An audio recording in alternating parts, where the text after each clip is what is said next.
স্ত্রী শারীরিক মিলনে কেন অনাগ্রহ দেখায় বা তার আগ্রহ কেন কম, দিনে দিনে কেন কমে যাচ্ছে, কারণ কি? তো বন্ধুরা, চলুন চলে যায় মূল আলোচনায়। আমাদের মাঝে অনেক পুরুষ কমপ্লেন করেন যে আমার স্ত্রীকে যখনই আমি শারীরিক মিলনের জন্য আহ্বান করি তখনই সে নাসূচক বাক্যটাই বেশি ব্যবহার করে। কেন এমনটা হয়? মূলত নারী এবং পুরুষের মাঝে কিছু সাইকোলজিক্যাল পার্থক্য বা মেন্টাল যে ডিফারেন্স, এটা কিন্তু দেখা যায়। তার মধ্যে অন্যতম হচ্ছে একজন নারী, আমরা তাদের মাসিক যে সাইকেলটা ধরি, 28 দিনের যদি চক্রটা আমরা ধরি, সেক্ষেত্রে দেখা যায় 5 দিন তাদেরকে নর্মালি ছাড় দিতে হয়। দেখা যাচ্ছে তাদের শারীরিক অসুস্থতার জন্য থাকে 23 দিন। এই 23 দিনের মধ্যে 5 দিন তাদের মুড সুইং থাকতে পারে, তাহলে 23 দিন থেকে 5 দিন হলে থাকে 18 দিন। এই 18 দিনের মধ্যে দেখা যায় 5 দিন হয়তো বাচ্চা কান্নাকাটি করতেছে বা বিরক্ত করতেছে, তাহলে চলে থাকলো 13 দিন। এই 13 দিনের মধ্যে 5 দিন দেখা যায় তারা বিভিন্ন প্রকার অশান্তিতে থাকতে পারে, ঘুরতে চাইতে যেতে পারে বা বাসায় আত্মীয় স্বজন আসতে পারে, তাহলে থাকলো কয়দিন? 8 দিন। এই 8 দিনের মধ্যে 3 দিন দেখা যাচ্ছে অজুহাত দিচ্ছে, বিভিন্ন সমস্যা মেজর কজ দেখাচ্ছে, টোটালি থাকতেছে 5 দিন। এখন এই 5 দিন যদি একজন নারী তার হাজবেন্ডের সাথে মাসে মিলন করেন, তাহলে ওই পুরুষ কখনোই স্বাভাবিক থাকতে পারে না। কারণ হচ্ছে একজন পুরুষের তার যে লাইফ স্টাইল বা রুটিনটা হচ্ছে এরকম, যেমন সকালে ঘুম থেকে উঠে ফ্রেশ হয়ে হয়তো তার খাবার খেতে হবে, দিনের বেলা 3 টাইম সে খাবার খাবে, ক্ষুধা লাগছে খাবার খেতে হবে, কি খাবার খাচ্ছে এটা বড় বিষয় না। ঠিক একইভাবে রাতে যখন তার ঘুম আসতেছে ঘুমাতে হবে।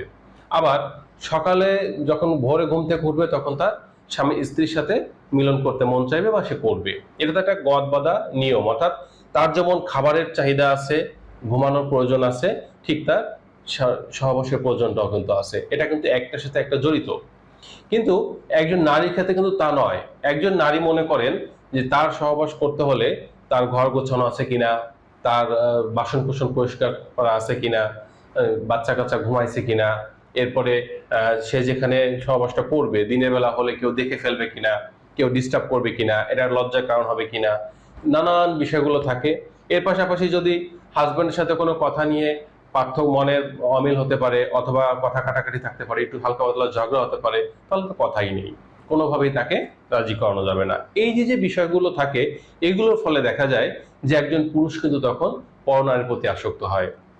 গবেষণায় দেখা গেছে যে একজন সুস্থ স্বাভাবিক পুরুষ সে যত কাজের চাপে থাকুক না কেন, প্রতিদিন গড়ে ন্যূনতম 15 থেকে 20 বার সে তার স্ত্রীর সাথে শারীরিক মিলনে চিন্তা ভাবনা করে বা এই ধরনের চিন্তা তার মাথায় আসে। তবে যারা দেখা যাচ্ছে যে আর একটু রিল্যাক্সেশন লাইফ পার করেন বা যাদের দুশ্চিন্তা কম, কাজের চাপ কম, তারা এই সংখ্যাটা 100 বারেরও বেশি হয়ে থাকে প্রতিদিন। তাহলে একবার চিন্তা করুন, একটা মানুষ যদি প্রতিদিন গড়ে 100 বারের বেশি চিন্তা করেন যে বাসায় যে স্ত্রীর সাথে মিলিত হবেন, আর সেই পুরুষটা যখন বাসায় এসে স্ত্রীর অনাগ্রহতা দেখেন, তখন কিন্তু ওই স্ত্রীকে তার কাছে মনে হয় জীবনের সবচেয়ে বড় কালফিট, শত্রু, এবং ওই স্ত্রীকে কিন্তু আর আগের মতো ভালো লাগে না। তখনই কিন্তু একজন পুরুষ পরনারীর প্রতি আসক্ত হচ্ছে, পরকীয়া সম্পর্ক করতেছে, অথবা পতিতাদের কাছে গিয়ে তার জৈবিক চাহিদাটা পূরণ করতেছে। স্ত্রী হয়তো জানেও না যে এই কাজগুলো যে করতেছে সেটার জন্য একমাত্র দায়ী সে নিজে। কিন্তু যখন স্ত্রী এটা জানতে পারছে বা বুঝতে পারছে, তখন কিন্তু সেই স্ত্রী ওই পুরুষকেই কিন্তু চরিত্রহীন বলতেছে, তার বংশ ভালো না, তার ফ্যামিলি থেকে ভালো শিক্ষা সে পায়নি, নানান কথা কিন্তু সে শোনাচ্ছে। কিন্তু প্রকৃত কালফ্রিট কিন্তু তার স্ত্রী। এই জন্য প্রত্যেকটা স্ত্রীর উচিত যে আপনার মাসে যদি 5-6 দিন মুড ভালো থাকে, আপনি তখন নয় সময় একটু বেশি নিয়ে করলেন, কিন্তু হাজবেন্ড যখন চাইবে আপনি তখন একটু কম সময় নিয়ে করেন। তাকে একটু বোঝার চেষ্টা করেন যে সে একজন পুরুষ, তার এই চাহিদাটা কিন্তু তার একটা জৈবিক চাহিদার মধ্যে পড়ে। আপনি প্রতিদিন না পারেন, অন্তত একদিন পর একদিন তাকে একটু সময় দিন।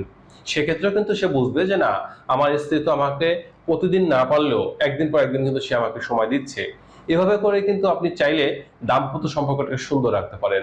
আর আপনি একটা বিষয় মনে রাখবেন, যত অনাগ্রহতা দেখাবেন, যত আপনি হাজবেন্ড থেকে দূরে থাকার চেষ্টা করবেন, তখন আপনাদের সম্পর্কের দূরত্বটা কিন্তু বৃদ্ধি পাবে।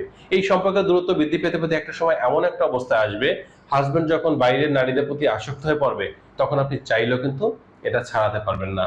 কারণ একজন মানুষ শুধু ড্রাগ বা মাদকের প্রতি আসক্ত হয় না, অনেকের অনেক ধরনের আসক্তি থাকে।